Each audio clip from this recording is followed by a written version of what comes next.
Le 13 décembre 1975, débarquait sur la chaîne TF1 dans l'émission Samedi est à vous, un programme qui allait bouleverser la manière de voir une série de science-fiction. Jamais auparavant, on n'avait vu sur le petit écran un tel déferlement d'effets visuels, de décors grandioses et d'explosions titanesques, dans une série qui se veut hors du commun. Nous allons vous raconter, à travers ce formidable bond en arrière de plus de 40 ans, l'envers du décor de la série télévisée Cosmos 1999.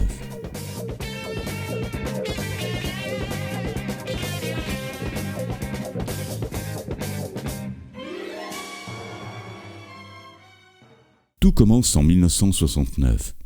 Jerry et Sylvia Anderson, producteurs de séries pour la télévision britannique, sont au sommet de leur gloire avec la série Thunderbirds.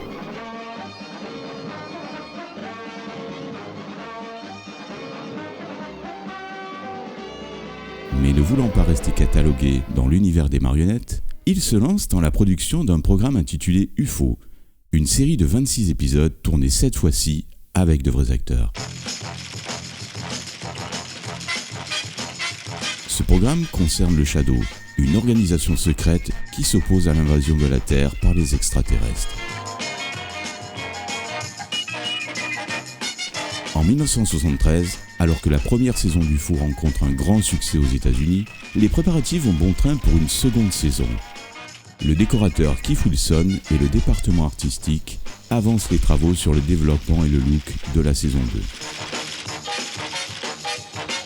Toutefois, en quelques semaines, après une chute sérieuse des indices d'audience, Lou Grade, haut responsable d'ITC, la maison de financement et de production de la série, décide d'abandonner le financement de cette dernière. Jerry se voit en plein désarroi, car le temps et l'argent investis pour la préparation de la saison 2 d'UFO seraient en vain. Il est 7h30 du matin, et Jerry Anderson a rendez-vous avec Lou Grade, le patron d'ITC, qui produit toutes les séries de Jerry, et bien d'autres comme Le Saint, Le Prisonnier et Le Muppet Show.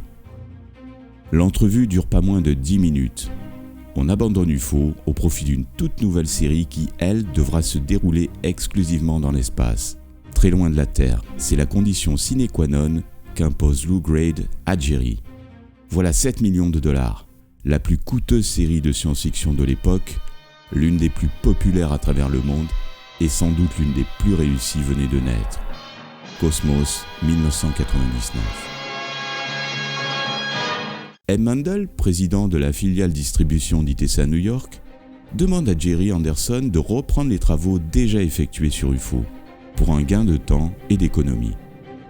Concevoir Cosmos fut une longue entreprise. Il fallait écarter l'idée bien trop classique du vaisseau spatial en mission dans l'espace. Par contre, la base lunaire déjà entrevue dans UFO est une possibilité intéressante, laquelle deviendra par la suite la base lunaire Alpha. Mais alors, comment faire pour se débarrasser de la Terre ?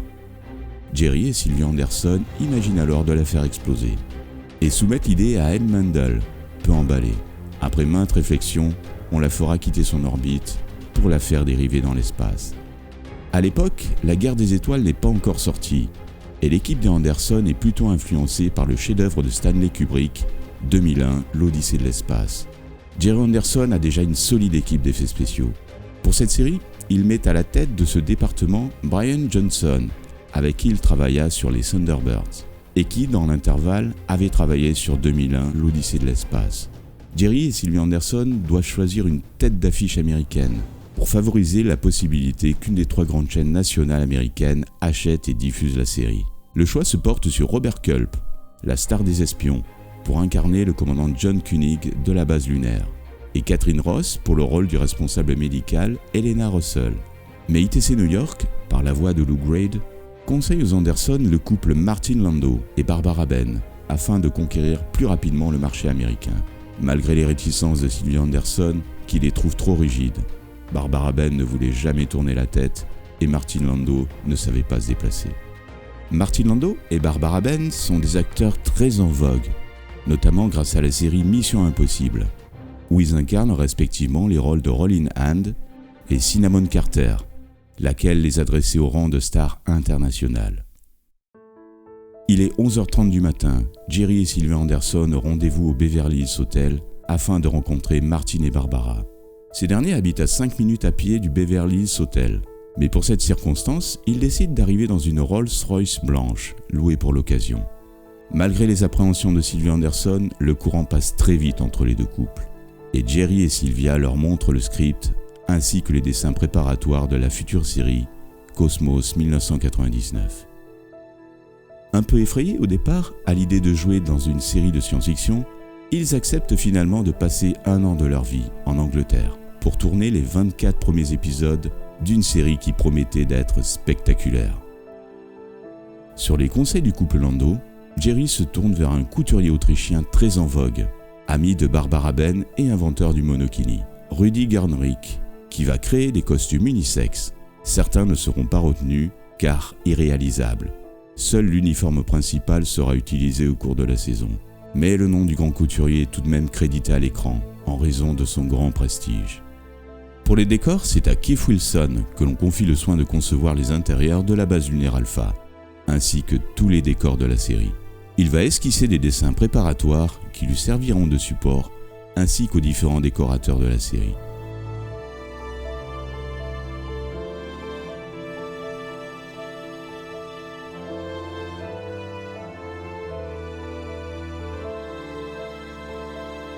Pour ce faire, il met au point un ensemble de panneaux modulables qu'il pourra démonter et assembler à sa guise, selon les besoins spécifiques de chaque scénario, et ainsi faire découvrir aux téléspectateurs de nouvelles sections de la base lunaire Alpha. Keith Wilson s'occupera également de réaliser les maquillages et tous les costumes extraterrestres. Côté technique, les Alphans se servent d'un communicateur portatif, le Comlock, équipé du plus petit écran de télévision existant au monde à l'époque. Pour les gros plans, il est relié à un câble dissimulé par le bras des acteurs. Les scénarios s'empilent rapidement et le premier tour de manivelle approche. Un premier épisode pilote d'une demi-heure intitulé 0G est écrit avant d'être rebaptisé Vers le vide. Dans cette nouvelle version apparaissent les personnages de Paul Moreau, Alan Carter, Sandra Benes et Bob Mathias. Alan Carter, quant à lui, est censé mourir à la fin de cette première aventure. Lou Grade essaye de trouver un moyen de ne pas être constamment obligé de traiter avec les Américains, et il cherche un apport financier en Europe, qu'il va trouver auprès de la RAI, première chaîne italienne. ITC ayant signé un accord de coproduction avec la RAI, le reste de la distribution régulière doit au départ comprendre des acteurs italiens, selon les exigences de la chaîne transalpine. Giancarlo Prete fera partie du casting dans le rôle d'Alan Carter. Cependant, après les essais de 3 acteurs italiens, Martin Lando s'oppose à ce casting, ce qui ajoute au retard dans le financement italien et amène la production à choisir Nick Tate, un jeune acteur australien pour le rôle du pilote Carter. Diane Merton, jeune actrice anglo-eurasienne, tiendra le rôle de Sandra Benes, déléguée au pupitre de contrôle, aux côtés de Paul Moreau, incarné par Prentice Cook. Sur le plateau, Martin Lando et Barbara Ben sont entourés de tous les autres habitants d'Alpha, parmi lesquels le vieux savant philosophe au cœur artificiel, interprété par Barry Morse, qui quelques années auparavant poursuivait inlassablement le docteur Richard Kimball dans la série Le Fugitif. David Cano est interprété par Clifton Jones, responsable de l'ordinateur, et Anton Phillips incarne le docteur Bob Mathias.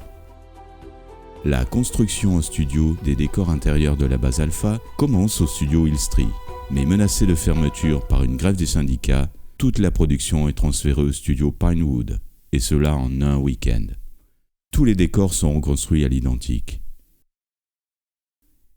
Il est 7h30 du matin, et c'est à des kilomètres de là, dans le studio Bray, que l'équipe d'effets spéciaux dirigée par Brian Johnson commence à travailler sur les séquences d'effets visuels du premier épisode. Ainsi que sur la base lunaire Alpha de 3 mètres de long. On édifie des planètes, rencontrées au cours des épisodes, et l'on fabrique tous les vaisseaux de la série. Suspendus à des fils invisibles, les vaisseaux évoluent, on rembobine la pellicule, et on fait un deuxième passage afin de filmer les étoiles, les planètes et la surface de la Lune. Chaque épisode demande 6 jours de tournage à l'équipe dirigée par Brian Johnson.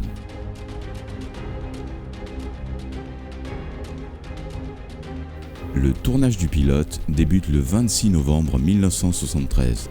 dans le studio Pinewood.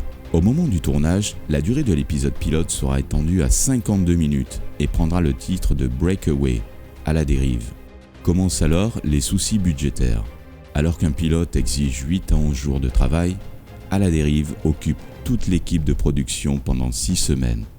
Ce pilote permet de mettre au point et de tester beaucoup de détails techniques qui deviendront la marque de fabrique de la série.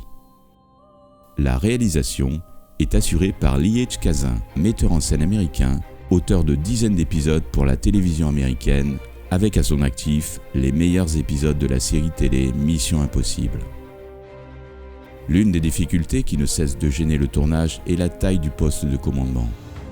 La mise en place des éclairages prend beaucoup de temps à Frank Watts.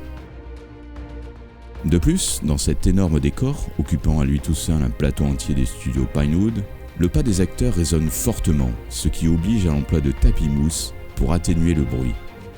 Du côté des personnages, Alan Carter s'impose finalement pour toute la série, contrairement à ce qui avait été prévu au départ. Bon gré mal gré, les choses se mettent progressivement en place, et chacun trouve ses marques. Les scénaristes travaillent en étroite collaboration non seulement avec les acteurs, mais aussi avec Brian Johnson et Keith Wilson, qui donnent des indications sur la viabilité des idées proposées. Si Martin Landau et Barbara Ben acceptent de vivre en Grande-Bretagne durant une année, ils viennent néanmoins avec leurs exigences. En particulier, ils obtiennent par contrat un temps de présence de 80% dans chaque épisode, ce qui ne facilite pas le travail des scénaristes, mais porte surtout ombrage, selon Silvia, aux autres acteurs, dont Giancarlo Prete, guest star italienne qui prend cela avec beaucoup d'humour. Mais ils savent qu'il faut marcher 3 pas derrière Lando. Car Lando s'investit dans son personnage, sans perdre de vue qu'il est la figure maîtresse de la série. D'un côté, la part active du couple vedette dans les scénarios se traduit par un degré d'exigence bénéfique à la série. De l'autre, elle se fait au détriment de leur partenaire. C'est l'une des raisons qui poussera Barry Morse, l'interprète du professeur Bergman, à quitter le programme après la première saison, estimant que son personnage était trop peu développé. La productrice se souvient de la déception de Nick Tate, lors d'une scène où le personnage de Carter devait prendre une décision. Lando est intervenu pour faire attribuer la réplique à son personnage, arguant du fait que les décisions devaient revenir au commandant et non à un subordonné. La productrice tient tête au comédien, mais fut désavouée par son mari et par Lou Grade, et forcée de s'incliner. Les exigences de Lando ont une incidence sur les scénarios. Le commandant se trouve souvent dans des situations qui ne conviennent pas à son personnage, et pourrait être assumé par d'autres. Carter notamment possède dès le départ le potentiel d'un personnage fort, mais sera souvent relégué au second plan, dans l'ombre de Koenig. Aussitôt, le montage de l'épisode pilote terminé, intitulé Breakaway, Lee H. Kazin organise un visionnage en présence de Jerry. Le pilote dure près de 2 heures et semble interminable aux yeux de Jerry. C'est une horreur en tout point. Ce dernier envoie une copie à Ed Mandel, président d'ITC New York, qui le rappelle aussitôt. Les 2 hommes sont dans le désarroi le plus complet. En l'état, la série est indiffusable. D'un commun accord, Ed Mandel laisse le soin à Jerry de tourner de nouvelles séquences qui seront réalisées en 3 jours. Jerry réduit ainsi le pilote de 2 heures à 50 minutes, augmenté par les nouvelles scènes qu'il a personnellement dirigées. Il faudra plus d'1 an pour achever la mise en boîte des 24 premiers épisodes. Malheureusement, aucune des grandes chaînes américaines n'a voulu acheter la série. Les producteurs ont donc été dans l'obligation de la vendre à une multitude de chaînes régionales pour une diffusion selon le principe de la syndication. En dépit du désintérêt d'ABC, NBS et CBS, le succès est au rendez-vous dans le monde entier et Cosmos 1999 est vendu à plus de 100 pays. Jamais auparavant, on n'avait vu sur le petit écran un tel déferlement d'effets spéciaux, de décors somptueux et d'explosions titanesques. À peine les premiers épisodes de la saison 1 terminés, que Jerry Anderson et sa femme Sylvia se séparent. Sylvia Anderson quitte donc les fonctions de productrice, ce qui aura une lourde répercussion sur le contenu de la seconde saison. Jerry Anderson s'est éteint le 26 décembre 2012, à l'âge de 83 ans, et sa femme Sylvia l'a suivi 4 ans plus tard. Ce que l'on retiendra de Cosmos 1999, une série qui restera jamais gravée dans les mémoires.